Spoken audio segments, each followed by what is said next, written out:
સૂર્યવંશી રાજા રઘુથી રઘુવંશ શરૂ થયો. રાજા રઘુના પૌત્ર એટલે અયોધ્યા નરેશ રાજા દશરથ. એમના જ્યેષ્ઠ પુત્ર અને વિષ્ણુ ભગવાનના 7મા અવતાર રાજા રામના બંને પુત્રોના વંશ ચાલ્યા છે, જેમાંથી કુશનો કુશવંશ અને લવનો લવવંશ. લવના વંશજ કહેવાયા લવાણા. વરુણ દેવે રાઠોડ રાજપૂતોને પ્રોટેક્ટ કરવા લોખંડનો કિલ્લો બનાવેલો, જે 21 દિવસ પછી અદ્રશ્ય થઈ ગયેલો, એટલે ત્યાં જે લવાણા રહેતા હતા એ લોહરાણા કહેવાયા. લવના વંશજો ઈસવીસન 1300 સુધી રાજવી અને ક્ષત્રિય રહ્યા. પછી એ ક્ષત્રિયમાંથી વૈશ્ય થયા, એટલે લોહરાણાના બદલે લોહાણા કહેવાયા. આજે પણ પાકિસ્તાનના સિંધ પ્રાંતમાં 7મી સદીના ત્યાંના રાજા અઘમ લોહાણાના નામ પર અઘમકોટ નામનું ઐતિહાસિક શહેર આવેલું છે. તમે ગૂગલ કરીને ચેક કરી શકો છો. તો કાશ્મીરમાં પણ 350 વર્ષ સુધી લોહાણા રાજાઓનું શાસન રહ્યું હતું. પંજાબમાં 12મી સદીથી અને કાશ્મીરમાં ઈસવીસન 1340ના છેલ્લા લોહાર રાજવી સંગ્રામજી અને એમના દત્તક લીધેલા રામજીના પતન પછી કોઈ લોહાણો ક્ષત્રિય નથી રહ્યો. સદીઓ પહેલા લોહાણાઓની વસ્તી આજના કરાચી અને બલુચિસ્તાનથી લઈને સિંધ, લાહોર, કાશ્મીર, અફઘાનિસ્તાન, ઉઝબેકિસ્તાન અને ઈરાન, જે પારસીઓના સમયમાં પર્શિયા કહેવાતું હતું, ત્યાં સુધી હતી. લાહોર શહેરનું નામ રામ ભગવાનના પુત્ર લવના નામે પડ્યું હોવાનું અને લવની રાજધાની હોવાનું વિકિપીડિયા અને આજનું પાકિસ્તાન પણ સ્વીકારે છે. તો રાજા વીર દાદા જસરાજના નિધન પછી લોહાણાઓના રાજ અને વર્ચસ્વમાં ઘટાડો થવા લાગ્યો. એટલે પછી સમય જતા 15મી સદીમાં પીર સદારદીને લોહાણાઓને ઇસ્લામમાં કન્વર્ટ કરવાના શરૂ કર્યા, જે ખોજા મુસ્લિમ કહેવાય છે. તો 1422માં મુગલ શાસકોએ લોહાણાઓની 84 નુખનાએડ માણકજીને ઇસ્લામ કબૂલ કરવા સમજાવેલા. જોકે ત્યારે બધા લોહાણા હિન્દુમાંથી મુસ્લિમ બનવા નહોતા તૈયાર, પણ 700 જેટલા લોહાણા પરિવારના 6178 લોકોએ ધર્મ પરિવર્તન કર્યું હતું, જે આજે મહેમાન તરીકે ઓળખાય છે. એટલે વર્ચસ્વ ઘટતા અને ઇસ્લામમાં કન્વર્ઝનની ઘટનાઓ વધતા લોહાણાઓ ત્યારે 15મી સદીથી સૌરાષ્ટ્ર, કચ્છ અને પંજાબ હિજરત કરી વસવા લાગ્યા. આઝાદી પછી પણ જે લોહાણા લાહોર અને કરાચી સહિત પાકિસ્તાનમાં રહેતા હતા, એમાંથી મોટા ભાગના ગુજરાત આવી ગયા. આજે લોહાણાઓની વસ્તી છે એનાથી કેટલીય વધારે હોત જો મોટી સંખ્યામાં કન્વર્ઝન કરીને મહેમાન અને ખોજા ના બનાવ્યા હોત.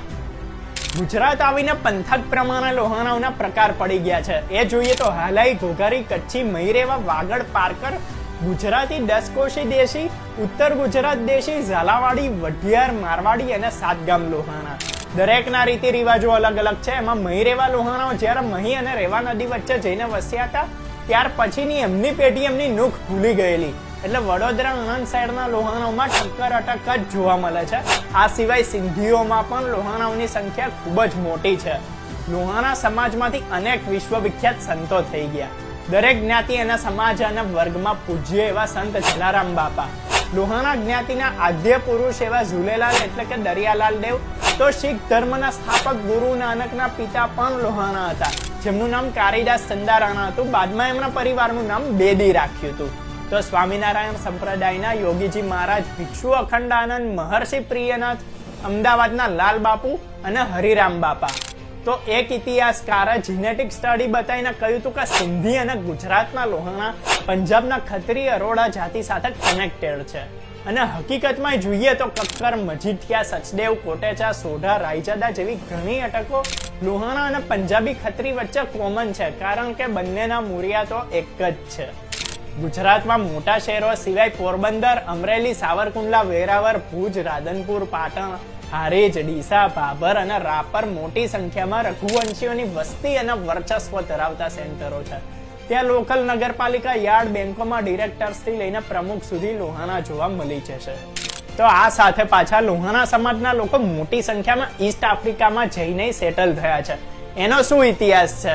તો 1880 થી 1920માં હજારોની સંખ્યામાં પાટીદાર અને લોહાણા ગુજરાત છોડીને યુગાન્ડા, કેન્યા, તાન્ઝાનિયા, મોઝામ્બિક એ સહિતના ઈસ્ટ આફ્રિકન કન્ટ્રીઝમાં જઈને વસ્યા હતા. 1970માં ઈસ્ટ આફ્રિકાના દેશોમાં 40,000 જેટલા લોહાણા રહેતા હતા, જે મોટા ભાગે સૌરાષ્ટ્રના રાજકોટ, જામનગર, પોરબંદર ના જ હતા. લોહાણા સમાજના નાનજી કારીદાસ મહેતા અને મુરજીભાઈ માધવાણી ઈસ્ટ આફ્રિકાના ટાટા બિરલા હતા. નાનજી શેઠે પોરબંદર અને આસપાસના 10,000 લોકોને આફ્રિકામાં સેટલ કરી સમૃદ્ધ બનાવેલા.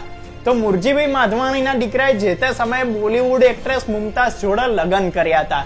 જોકે 1972માં યુગાન્ડાના પ્રેસિડેન્ટ બનેલા કટ્ટરવાદી ઈડી અમીને શરૂ કરેલા જુલમ પછી મોટી સંખ્યામાં લોહાણા સમાજના લોકો આફ્રિકાથી યુકે જતા રહ્યા હતા.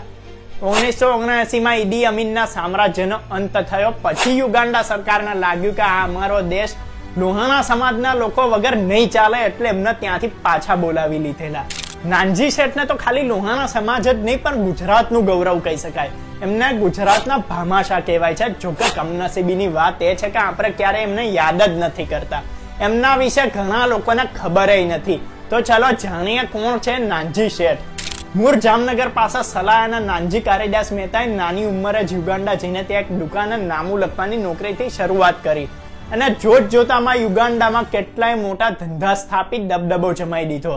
એટલું તો મોટું નામ થઈ ગયેલું કે હોમી બાબા શેઠ, અંબાલાલ સારાભાઈ શેઠ, મફતલાલે પણ એમની સાથે ભાગીદારીમાં કારખાના નાખેલા. વતન ગુજરાતમાં પણ નાનજીભાઈએ મોટા પાયે દાન કરીને નામ કમાયેલા. જર્મનીના મ્યુનિક સિટીનું પ્લેનેટેરિયમ જોઈને પોરબંદરમાં તારા મંદિર બનાવેલું. પોરબંદરમાં મહારાણા મિલ શરૂ કરેલી ગુરુકુળ અને મહિલા કોલેજ સ્થાપી. ગાંધીજીના જન્મસ્થાન પર કીર્તિ મંદિર નાનજી શેઠે બનાવ્યું છે. ભારત મંદિર, મહર્ષિ સાયન્સ કોલેજ બનાવી હતી. તો જે દેના બેંક આજે દેશભરમાં ફેલાયેલી છે એ શરૂ કરનાર હતા નાનજીભાઈ મહેતા. હાથી સિમેન્ટની સ્થાપના કરી હતી. તો એમના પૌત્ર જય મહેતાના લગ્ન હિરોઈન જુહી ચાવલા સાથે થતા ચર્ચામાં આવેલા. જય મહેતા શાહરૂખ ખાનની સાથે આઈપીએલની કોલકાતા નાઇટ રાઇડર્સ ટીમના સહમાલિક પણ છે. તો નાનજી શેઠ ભામાશા કેમ કહેવાય છે? આટલું પૂરતું નથી ના, હજી તો મેઇન વાત હવે આવશે. ગુજરાત રાજ્યની રચના 1960માં થઈ. એની પહેલા બોમ્બે સ્ટેટ અને સૌરાષ્ટ્ર એમ બે ભાગમાં ગુજરાત વહેંચાયેલું હતું. ત્યારે રાજ્યના સરકારી કર્મચારીઓને પગાર આપવા માટે સૌરાષ્ટ્ર ગવર્મેન્ટ જોડે પૈસા નહોતા. જો પહેલો જ પગાર કર્મચારીઓને ના ચૂકવાય તો એક અવિશ્વાસનું વાતાવરણ ઊભું થાય એમ હતું. એટલે સૌરાષ્ટ્રના મુખ્યમંત્રી ઉચ્છંગરાય ઢેબર લોહાણા ઉદ્યોગપતિ નાનજી શેઠના ઘરે ગયા. ત્યાં એમના સરકારની આ તકલીફની વાત કરી એટલે નાનજી શેઠે તરત જ એમની મહારાણા મિલના મેનેજર ગણાત્રાને ચેકબુક લઈને ઘરે બોલાવ્યા અને સીએમ ઢેબરને પૂછ્યું કે બોલો કેટલા રૂપિયાની જરૂર છે. ઢેબરભાઈએ કહ્યું કે 30 લાખ રૂપિયાની. નાનજી શેઠે તરત જ રૂપિયા 30 લાખનો ચેક લખીને મુખ્યમંત્રીના હાથમાં મૂકી દીધો. આ રૂપિયા ટોટલી અનકન્ડિશનલ અને ગ્રાન્ટ તરીકે આપેલા, ઉછીના કે વ્યાજે નહીં. આ ઉદારતા હતી એ શ્રેષ્ઠી મહાજન નાનજીભાઈ શેઠની કે જેમણે એક સેકન્ડનો વિચાર કે વિલંબ કર્યા વગર પોતાના જીવનમાં કેટલીય યાતનાઓ સહન કરીને મહેનતથી ઉભા કરેલા સામ્રાજ્યમાંથી એ જમાનામાં એટલી મોટી કહેવાતી રકમ રાજ્યને અર્પણ કરી દીધી હતી. આ વાત આપણી આજની અને આવનારી પેઢી સુધી પહોંચાડવાની જવાબદારી આપણી સૌની છે. એવા જ મૂળ દ્વારકાના અને બર્મા જઈને વસેલા લોહાણા વ્યાપારી હેમરાજ બેટાઈએ સુભાષચંદ્ર બોઝના એક એલાન પર 1942માં 28 લાખ રૂપિયાની પોતાની બધી જ સંપત્તિ દેશ માટે આપી દીધેલી. આઝાદ હિન્દ બેંક સ્થાપેલી, જેના માટે આ દેશ આઝાદ થયા પછી એમને સરકારે સુવર્ણ ચંદ્રક પણ આપેલો. લોહાણા સમાજે ગુજરાત અને દેશને ઘણા રત્નો આપ્યા છે. લોહાણા જ્ઞાતિના પહેલા એન્જિનિયર એવા અમૃતલાલ વિઠ્ઠલદાસ ઠક્કર ગુજરાતમાં અને દેશમાં ઠક્કર બાપાના નામે ઓળખાય છે. ગાંધીજી એમના વંચિતો, દલિતો, આદિવાસીઓની સેવાકીય કામગીરીથી પ્રભાવિત થઈને બાપાનું બિરુદ આપેલું અને એમના નોલેજ અને અભ્યાસને જોતા દેશની બંધારણ સભાના સબ કમિટીના સદસ્ય બનાયા હતા. કદાચ તમને એવું હશે કે ઠક્કર બાપા ગુજરાતી હતા એટલે અમદાવાદમાં જ ઠક્કર બાપા નગર આવેલું છે, પણ ના, દિલ્હીમાં પણ ઠક્કર બાપા નગર આવેલું છે. તો ઠક્કર બાપા કોલોની મુંબઈના કુર્લા એરિયામાં, રાજસ્થાનના ઉદયપુરમાં છે. ચેન્નઈ, જોધપુર, બેંગ્લોર, યુપી સહિત દેશભરમાં કેટલીય જગ્યાએ ઠક્કર બાપાના નામે સ્કૂલો, કોલેજો છે. 1969માં સરકારે એમના માનમાં સ્ટેમ્પ ઇસ્યુ કરેલો તો એમપીની સરકાર એમના નામે એવોર્ડ આપતી હતી. મહારાષ્ટ્રમાં એમના નામે સરકારી યોજના પણ ચાલે છે. નવાઈની વાત કરતા કહું તો ઠક્કર બાપાના ગુજરાત કરતા મદ્રાસીઓ વધારે યાદ કરે છે. કઈ રીતે? તો ઠક્કર બાપા નોલેજેબલ અને કેટલાય વિષયોમાં એક્સપર્ટ હતા. એમને કોઈ પણ સવાલ પૂછો એટલે તરત જ એનો પરફેક્ટ જવાબ આપી દેતા હતા અને જે તે સમયે મદ્રાસમાં એ અપ્પા ઠક્કર તરીકે ફેમસ હતા. એટલે પોતાની ફિલ્ડના કોઈ પણ એક્સપર્ટને મદ્રાસીઓ તું તો મોટો અપ્પા ઠક્કર થઈ ગયો છે એમ કહીને ચેડાવતા હતા. સમય જતા ત્યાં અપ્પા ઠક્કરનું અપ્પા ઠક્કર થઈ ગયું. તમે ગૂગલ કરીને સર્ચ કરશો તો અપ્પા ઠક્કર નામથી તમિલમાં કેટલીય ફિલ્મો અને ડાયલોગ પણ બનેલા છે, જેનો ઇતિહાસ જોશો તો ઠક્કર બાપાનો જ નીકળશે. આજે તમને એવા અનેક આદિવાસી સિનિયર અધિકારીઓ મળી જશે કે જે કહેશે ઠક્કર બાપા ના હોત તો આજે અમે ક્યાંય ભટકતું જીવન ગુજારતા હોત. પણ તમને જાણીને નવાઈ લાગશે કે દેશભરમાં એમના નામે આટલું બધું હોવા છતાં એમના વતન ભાવનગરમાં એમની કોઈ સ્મૃતિ નથી સચવાયેલી. આપણે સ્કૂલમાં એમના વિશે ભણીને મોટા થયેલા છીએ, પણ વર્તમાનમાં જાણે આદિવાસી વિસ્તારો સિવાય એક ભૂલાયેલું પાત્ર બની ગયા છે. ના સરકાર કોઈ નોંધ લે છે કે ના સમાજ. તો બીજા એક મોટા કચ્છી લોહાણા વ્યાપારી મહાજન થઈ ગયા રણમલ લાખા. એમના મુંબઈના ભાઈ ખલ્લા રેલવે સ્ટેશન પાસેની લવ લેન થી નાગપાડા સુધીની જમીન બ્રિટિશ હુકુમતને બ્રિજ બનાવવા વાર્ષિક ₹1 ભાડા પટ્ટા આપેલી. મુંબઈમાં પહેલી ગુજરાતી પ્રાથમિક સ્કૂલ બનાવેલી. આજથી 250 વર્ષ પહેલા લાખો કરોડની સખાવતો કરેલી.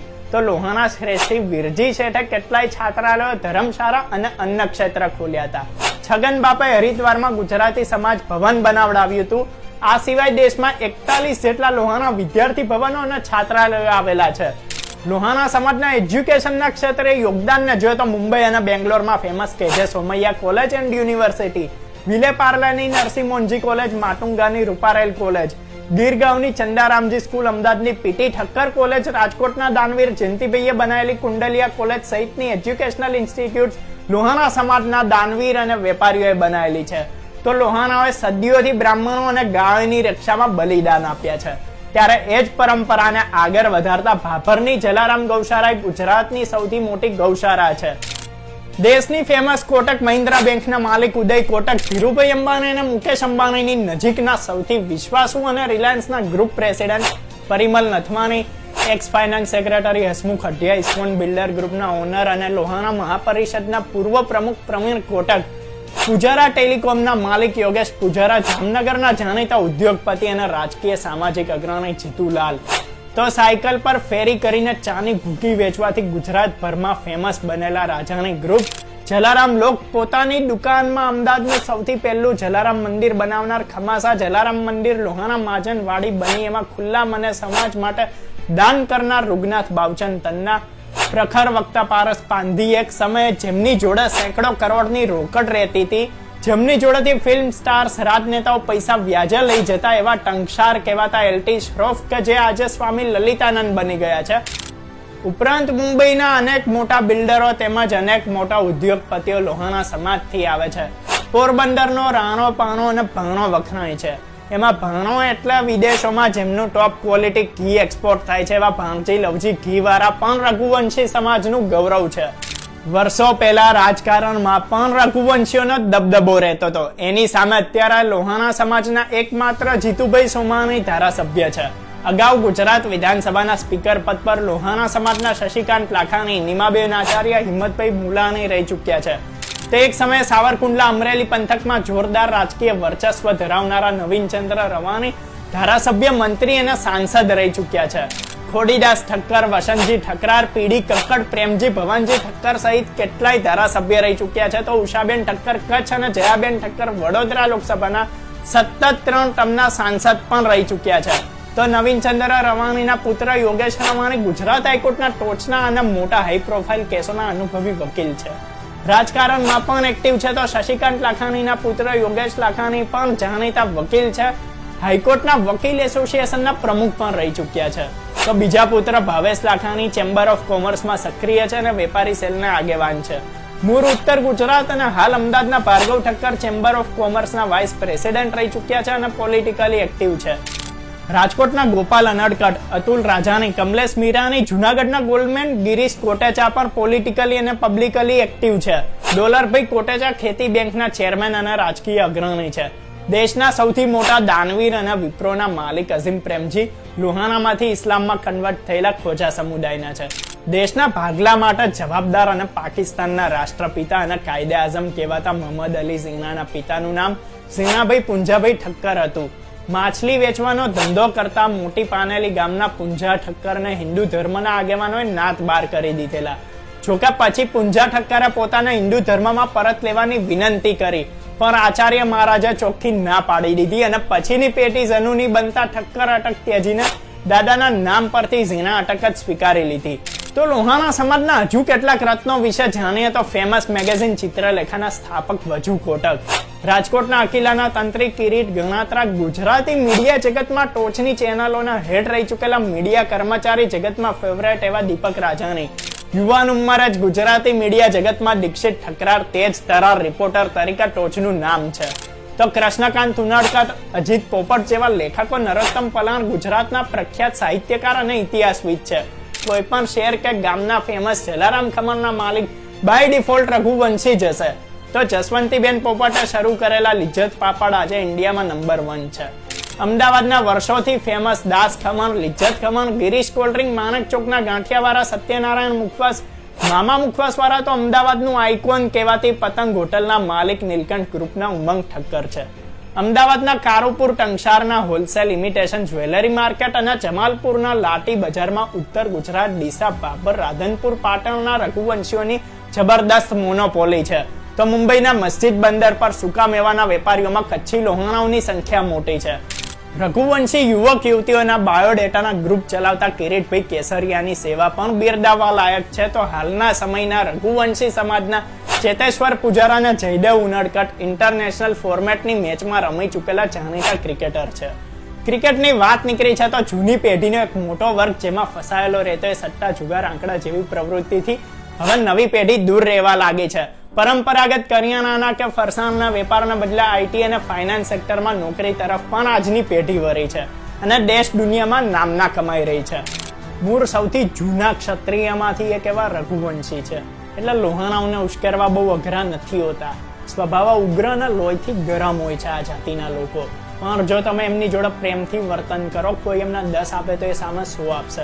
પણ જો કોઈ એમની જોડે ખરાબ બનશે કે બતાવશે તો એ દુનિયાની કોઈ શરમ નહીં રાખે.